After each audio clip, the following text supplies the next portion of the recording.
नमस्कार दोस्तों। आज के वीडियो हम लोग व्यू का एक सेट देखेंगे जो कि 55 इंच का है या 50 इंच का सेट है। तो उसका हम लोग वोल्टेज मार्किंग देखेंगे, कहाँ पर कब कितना वोल्ट बनता है वो हम लोग इस वीडियो के अंदर देखने वाले हैं। देखने से पहले आज का वीडियो उन व्यूअर के लिए है जो इस लाइन में नए हैं। नए लोग सोचते हैं कि ये जो लाइन है बहुत ही इजी लाइन है और बहुत ही जल्दी जल्दी फॉल्ट फाइंडिंग होता है, तो वैसा कुछ नहीं होता। एक्सपीरियंस के हिसाब से ही आपको इसके अंदर जो है आना है।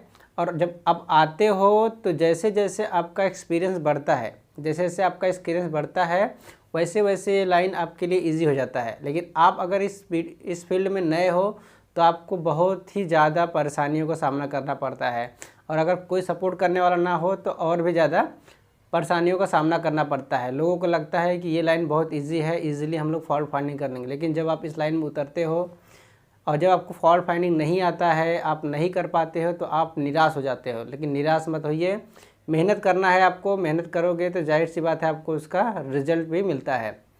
ओके, तो जब आप किसी काम को करते हो तो सबसे पहले आप जितना हाथ पैर मारना है उसके अंदर मार लीजिए, जितना भी हाथ पैर आपको मारना है। लेकिन कोई चीज़ जो सिम्टम्स है उसको चेंज मत कीजिए, ठीक है।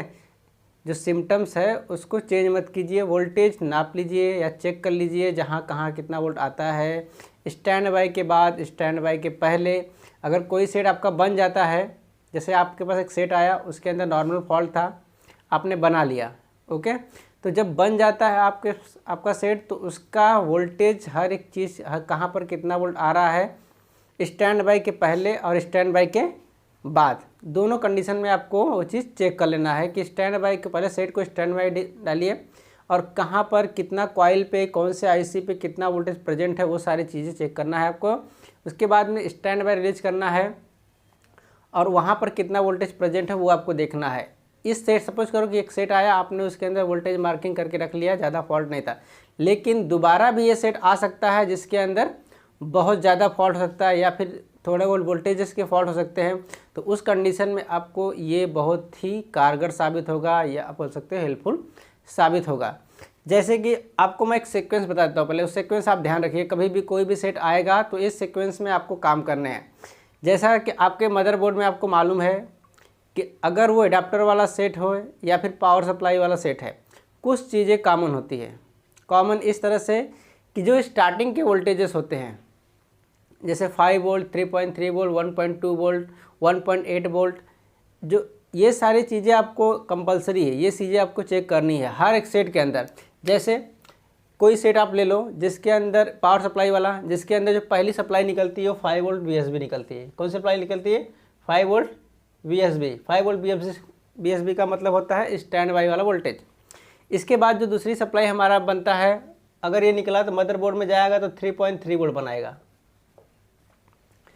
कुछ मॉडलें जैसे एक सैमसंग हो गया, सॉरी सैमसंग नहीं, LG हो गया या आपका सोनी हो गया, तो वो स्टैंड बाई सप्लाई किसी किसी सेट में 3.5 वोल्ट निकालते हैं, ठीक है।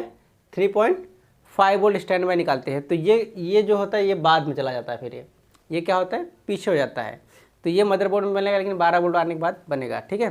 तो स्टार्टिंग सप्लाई अगर उसमें 3.3 है या 3.5 है तो ये यहाँ से स्टार्टिंग काम शुरू होगा, ठीक है। ये काम यहाँ से शुरू होगा कि पहला सप्लाई 3.3 आया, तो 5 वोल्ट को आपको स्टार्टिंग आपको नहीं लेना है, ओके।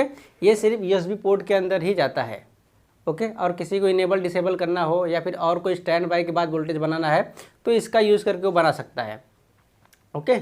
उसके बाद में दूसरा सप्लाई बनेगा 1.2 वोल्ट बनेगा। अब जब 3.3 1.2 बन के आपके सिस्टम IC को चला जाता है, माइकॉम IC को, तो यहाँ से जो है आपकी सिस्टम IC काम करने के लिए रेडी हो जाती है। साथ ही साथ इसको कमांड देने के लिए एक फ्लैश IC है जिसके अंदर सारा डेटा लिखा हुआ है, कब क्या करना है, उसकी सहायता से ये काम करता है। अब जब काम करना स्टार्ट करेगा तो इसको रैम की सप्लाई की ज़रूरत पड़ती है। रैम की सप्लाई की ज़रूरत पड़ेगी या रैम की ज़रूरत पड़ेगी। तो रैम की सप्लाई अगर जैसा रैम हो उसमें, अगर सपोज करो कि DDR1 रैम है तो 2.5 वोल्ट, DDR2 रैम है तो 1.8 वोल्ट, DDR3 रैम है तो 1.5 वोल्ट।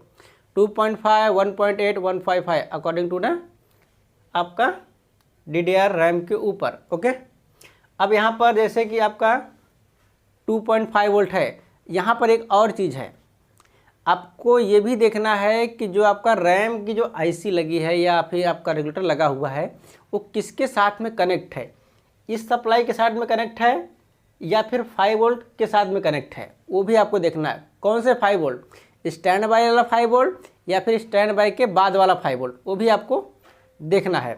तो ये चीज़ें आपको हमेशा ध्यान में रखना है कि ट्रेसिंग करना है। जितना ज़्यादा आप ट्रेसिंग करोगे उतना ज़्यादा आपके दिमाग में घुसेगा वो चीज़ें। अगर आप ट्रेसिंग करेंगे नहीं तो कुछ भी आपको समझ में नहीं आएगा, और कब कहाँ क्या बनने वाला हो वो भी आपको समझ में नहीं आएगा। तो यहाँ पर 1.2 और 3.3 बन के चला गया। फिर उसके बाद जब डेटा प्रोसेसिंग की ज़रूरत पड़ती है तो रैम की ज़रूरत पड़ेगी, रैम की ज़रूरत पड़ेगी तो रैम की सप्लाई की भी ज़रूरत पड़ेगी। तो रैम की सप्लाई जो जैसे रहेगा उस हिसाब से वोल्टेज आपका बनेगा, चाहे वो 2.5 वोल्ट हो, 1.8 वोल्ट हो या फिर 1.5 वोल्ट हो। अब यहाँ पर जैसे जैसे आप नीचे की तरफ जा रहे हैं वैसे वैसे इसके वोल्टेजेस रिड्यूस हो रहे हैं। वोल्टेजेस अगर रिड्यूस हो रहे हैं तो उसकी जो कम्युनिकेशन होती है सिस्टम IC के साथ वो तेज़ होती है। ठीक है, इसकी स्पीड जो होती है कम्युनिकेशन की वो तेज़ हो जाती है इसीलिए, और इसका पावर कंजप्शन भी कम हो जाता है। अब बात करते हैं, ये सपोज करो कि ये सप्लाई हमारी हो गई। ओके, अब मान लो कि आपका जो 5 वोल्ट था तो 3.3 बना, 3.3 से 1.2 बना, ये सप्लाई हो गई। उसके बाद में सपोज करो कि आपका ना 5 वोल्ट है ना 3.3 ना 1.2, ये सब मतलब ये तो ना 3.3 है ना 5 वोल्ट है, दूसरी सप्लाई निकल रहा है। जैसे हमारा मार्केट का पावर सप्लाई है तो उसमें सिर्फ 12 वोल्ट आते हैं, तो 12 वोल्ट हम यहाँ कर देते हैं। अब 12 वोल्ट हो गया। अब 12 वोल्ट से 5 वोल्ट बनेगा, 12 वोल्ट से 5 वोल्ट बनेगा, 3.3 1.2 ऐसे। अब सपोज करो कि 12 वोल्ट भी नहीं है, अब 19 वोल्ट की सप्लाई है। तो 19 वोल्ट की सप्लाई है, 19 वोल्ट की सप्लाई है तो ऐसे शुरू नहीं करेंगे, ऐसे शुरू नहीं करेंगे, ये डायरेक्ट हम शुरू करेंगे यहाँ से। 19 वोल्ट से 3.3 1.2 रैम की सप्लाई, या फिर यहाँ से भी शुरू हो सकता है 5 वोल्ट 3.3 1.2। लेकिन 12 कब बनेगा, जब स्टैंड बाई के बाद।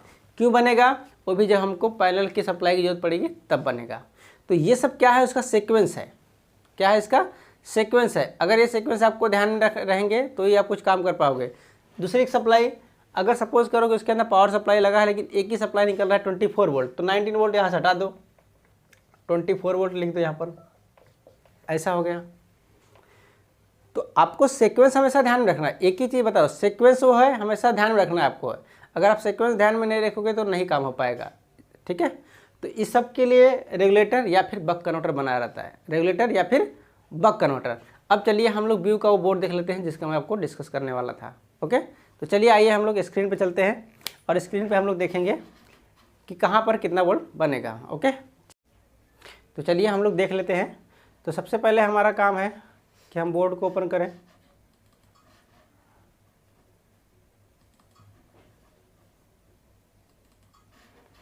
तो यहाँ पर जो बोर्ड आपको दिख रहा है, यहाँ पर जो आपको मैं दिखाऊंगा अभी पूरा सिस्टम इसका, देख सकते हो आप कि वो ये बोर्ड है जिसके अंदर आपको पावर सप्लाई, मदरबोर्ड और टिकॉन तीनों चीज़ें आपको इसके अंदर नज़र आ रही है। ओके, आपको तीनों चीज़ें आपको इसके अंदर नज़र आ रहा है। तो ये आपका जो है पावर सप्लाई है, पावर सप्लाई यूनिट। ये आपका मदरबोर्ड है, ये आपका टिकॉन है। टिकॉन मतलब टाइमिंग कंट्रोल सर्किट। ओके, टिकॉन मतलब टाइमिंग कंट्रोल सर्किट। तो यहाँ पर एक एक चीज़ आप ध्यान रखिए कि जब हमारा पावर सप्लाई ये है तो सबसे पहले यहाँ से सप्लाई जाएगा, यहाँ पर जो भी सप्लाई 5 वोल्ट अगर BSB है तो वो, अगर 12 वोल्ट है तो वो जाएगा, या फिर 24 वोल्ट है तो जो भी इसके अंदर स्टैंड बाई सप्लाई पहले बन के जाएगी वही सप्लाई हमारे मदरबोर्ड के अंदर जाएगा। उसके बाद में बाकी का वोल्टेज बनाएगा। अब कहाँ पर कितना वोल्ट बनता है और कौन से कंडीशन में बनता है वो हम इस वीडियो में देखने वाले हैं। तो चलिए, तो ये मैं इसका पावर सप्लाई का पहले सेक्शन ओपन कर लेता हूँ। आपको देखने को मिल रहा है ये इसका पावर सप्लाई का यूनिट है। ठीक है, कौन सा यूनिट है, पावर सप्लाई का यूनिट। तो यहाँ पर आपको एक साइड में थोड़ा अंधेरा दिखता होगा, तो मैं थोड़ा लाइट बंद कर देता हूँ तो फिर शायद आपको क्लियर दिखे। तो यहाँ पर इसका ये पावर सप्लाई यूनिट है। ओके, थोड़ा सा ISO लेवल बढ़ा देता हूँ।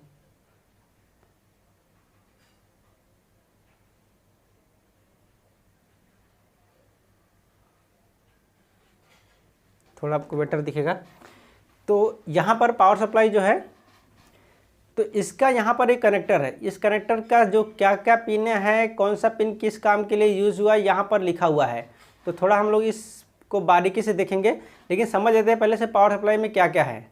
तो पावर सप्लाई में आपको दिख रहा है कि यहाँ पर एक पीएफसी बनाया हुआ है, पीएफसी के बाद एक यहाँ पर लीनियर वोल्टेज बनाया हुआ है। ओके, लीनियर वोल्टेज के लिए एक ट्रांसफार्मर लगाया हुआ है, और यहाँ पर इसका बैकलाइट ड्राइव करने के लिए लगाया हुआ है। ओके, बैकलाइट ड्राइव करने के लिए डीटी लगाया हुआ है, क्योंकि सिर्फ और सिर्फ बैकलाइट सेक्शन को ऑन करेगा। ओके, तो अभी हम लोग इसका कनेक्टर पे क्या लिखा हुआ वो हम लोग चेक कर लेते हैं। कनेक्टर का पिन यहाँ पर आपको यहाँ पर दिख रहा होगा कि यहाँ पर देखिए कि पहला जो यहाँ से स्टार्ट, यहाँ पर पिन नंबर 1 दिया है, कहीं पे कुछ मार्किंग नहीं किया हुआ है। तो ऊपर के 2 पिने एनसी, मतलब ये दोनों पिने यहाँ पर खाली रहेंगी, यहाँ की जो पिने हैं वो खाली है।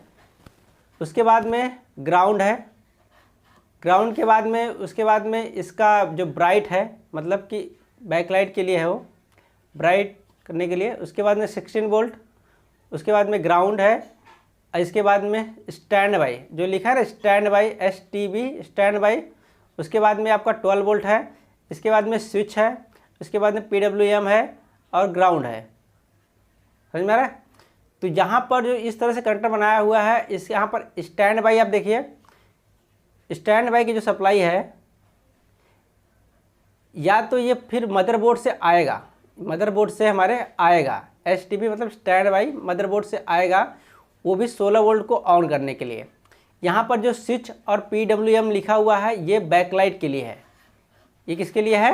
बैकलाइट के लिए है। और ये ब्राइट वाला लिखा है, वो उसके एडजस्टमेंट करने के लिए, उसका ब्राइट ज़्यादा करना है, कम करना, उसके लिए है।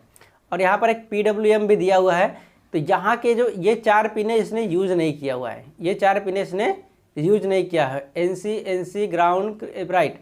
तो यहाँ पर देखिए ये दोनों पिने NC और उसके बाद में ब्राइट जो है ग्राउंड है, उसके बाद में ब्राइट है, ये पिनों को यूज़ ना करके इसने क्या किया है, 16 वोल्ट ग्राउंड, STB 12 वोल्ट और स्विच PWM। समझ आया? तो ये इसकी सप्लाई पिने हैं सब।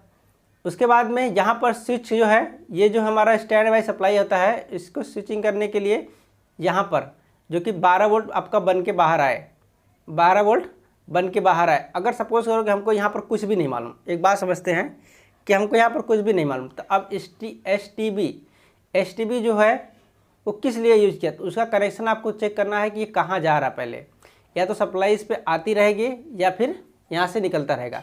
तो अगर 12 वोल्ट पहले आ रहा है, अगर 12 वोल्ट पहले आ रहा है, तो ये मतलब कि आपका पिन जो है वो स्टैंड बाई 16 वोल्ट के लिए यूज़ किया हुआ है।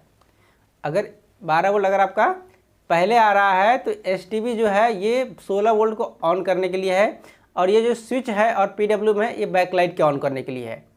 समझ में आया? ये ध्यान रखिए। अगर सपोज करो कि 12 वोल्ट और 16 वोल्ट नहीं आ रहा है, 12 वोल्ट और 16 वोल्ट नहीं आ रहा है, और STB आ रहा है, STB पे आपको चेक करना सप्लाई 5 वोल्ट है क्या। अगर वो 5 वोल्ट रहेगा तो स्विच के साथ में आपको शॉर्ट करने हैं, ध्यान रखिए। तो यहाँ पर सपोज करो कि हमको कुछ भी नहीं मालूम है, तो एक तरह का मानसिक तौर पे एक तरह का आप क्या अंदाज़ा लगाइए कि कैसा है। 12 वोल्ट आ रहा है, तो ये आपका क्या है, स्टैंड बाई मतलब 16 वोल्ट को ऑन करने के लिए है। अगर स्टैंड बाई पे STB पे सप्लाई आ रहा है, तो ये स्विच जो है आपको 16 वोल्ट को ऑन करने के लिए है। ओके, यहाँ पर 2 ऑप्शन है, आपको ध्यान देना है कि क्या है, कौन सी पिने क्या काम कर रही है। तो अभी हमको कुछ आइडिया नहीं इसके अंदर है। ओके, तो चलिए अब हम लोग क्या करते हैं, नेक्स्ट सप्लाई लेते हैं। नेक्स्ट इसका मदरबोर्ड आपको दिखाता हूँ मैं। तो ये इसका मदरबोर्ड है, ये इसका क्या है, मदरबोर्ड है। अब देखिए यहाँ पर मैंने क्या लिखा हुआ है, ध्यान से हर एक चीज़ को आप देखिए। अब मैंने 9 volt input 5 volt output STB लिखा हुआ है, ठीक है, इन स्टैंड बाई कंडीशन। मतलब यहाँ पर जो आपका पावर सप्लाई था, यहाँ पर जो आपका पावर सप्लाई है ना, ये देखिए, तो यहाँ पर 9 वोल्ट है, मतलब कि यहाँ पर जो आपका सप्लाई स्टैंड बाई के कंडीशन के अंदर ये 12 वोल्ट की जगह पे 9 वोल्ट आएगा। ये चीज़ यहाँ पर अब कंफर्म हो जाती है, ये चीज़ यहाँ पर अब कंफर्म होती है कि यहाँ पर 12 वोल्ट की जगह पे 9 वोल्ट आएगा इन स्टैंड बाई कंडीशन के अंदर। जैसे एलजी के सेट में 12 वोल्ट की जगह पे स्टैंड बाई में वहाँ पर 9 वोल्ट आता है। कितना आता है? 9 वोल्ट आता है। जैसे स्टैंड बाई ऑन होता है वो सप्लाई हो जाता है 12। ये चीज़ याद रखिए। तो स्टार्टिंग हमको कुछ भी नहीं मालूम था यहाँ पर, लेकिन जब हम मदरबोर्ड में चले तो हमको क्या ध्यान आया कि यहाँ पर जो 12 वोल्ट है उसकी जगह पे 9 वोल्ट इनपुट हो रहा है, 5 वोल्ट आउटपुट हो रहा है स्टैंड बाई कंडीशन के अंदर। क्यों से? ये दोनों कॉइल के ऊपर, ये दोनों कॉइल के ऊपर मैंने यहाँ पर ऐसा सर्कल किया हुआ है। तो ये दोनों कॉइल के ऊपर आपको सप्लाई मिल रहा है। ओके, आपको सही से दिख रहा है कि नहीं? थोड़ा सा जूम कर देता हूँ मैं।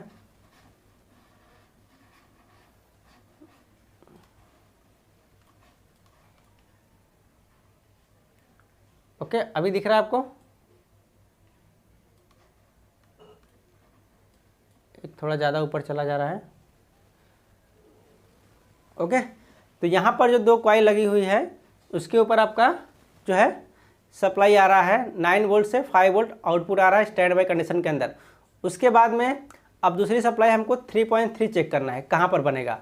तो यहाँ पर ये तो आईसी इसके लिए है और यहाँ पर मॉसपेट भी लगे हुए। तो मॉसपेट के ऊपर हमको चेक नहीं करना है, ये सब मॉसपेट है, 8 लेके मॉसपेट है। ओके, तो ये मॉसपेट को हमको चेक नहीं करना है। उसके बाद देखिए 5 volt input, 3.3 volt output in stand by. ये भी 3.3 यहाँ पर आउटपुट मिलेगा, 5 वोल्ट इनपुट होगा। ठीक है, 5 वोल्ट इनपुट होके 3.3 आउट निकालना इन स्टैंड बाई कंडीशन के अंदर। ठीक है, अब यहाँ पर देखिए 1.5 volt output in stand by condition के अंदर। ये कॉइल आपको दिख रहा है, यहाँ पर भी आपको क्या मिलेगा?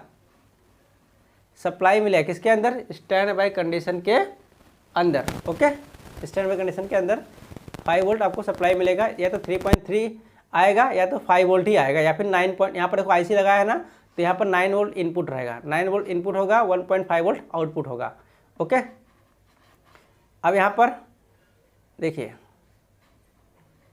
3.3 इनपुट, 1.10 आउटपुट, पिन नंबर 5, ये भी स्टैंड बाई के अंदर आपको मिलेगा। किस कंडीशन मिलेगा? स्टैंड बाई के अंदर मिलेगा, क्योंकि 1.10 आउटपुट है, वो भी सप्लाई सिस्टम आईसी के लिए। स्टैंड बाई के अंदर यहाँ पर एक 5 लेग की आईसी लगाया है। ओके, उसके बाद में 5 वोल्ट इनपुट और 1.8 volt output after stand by यहाँ पर मिलेगा। 1.1 वोल्ट, 1.05 आफ्टर स्टैंड बाई है और यहाँ पर 3.3 आफ्टर स्टैंड बाई है। तो यहाँ पर जो कंडीशन आता है वो हो सकता है कि अगर आपके पास सेट आए तो हो सकता है 1.10 ना बनता हो, 09 ना बनता हो, या फिर 1.5 वोल्ट ना बनता हो, या फिर ये 3.3 वोल्ट ना बनता हो। तो वही सब चीज़ें होती है जो स्टैंड बाई के बाद और स्टैंड बाई के पहले का प्रॉब्लम होता है कि इसमें से कोई ना कोई सप्लाई आपका नहीं बनेगा, इसीलिए आपको दिक्कत देगा। तो आप ये सप्लाई को देख लीजिए और अपने मोबाइल में स्क्रीनशॉट ले लीजिए, ताकि अगर कुछ प्रॉब्लम आता है ऐसे सेट के अंदर तो आपको उसका सलूशन आपको इजीली मिल जाए। ओके, तो यहाँ पर आपको क्लियर दिख रहा होगा। यहाँ पर आपको ये दोनों कॉइल के ऊपर आपको चेक करना है 5 वोल्ट, 3.3 वोल्ट, 1.5 वोल्ट, 3.3 से 1.09 वोल्ट। उसके बाद स्टैंड बाई के बाद में 5 वोल्ट, 1.8 वोल्ट, उसके बाद में 1.05 वोल्ट और 3.3 वोल्ट। ये सब इसकी सप्लाइयाँ हैं। ओके, ये चीज़ें आप ध्यान रखना है। ओके, तो आज का वीडियो बस इतना ही। Thank you for watching my video.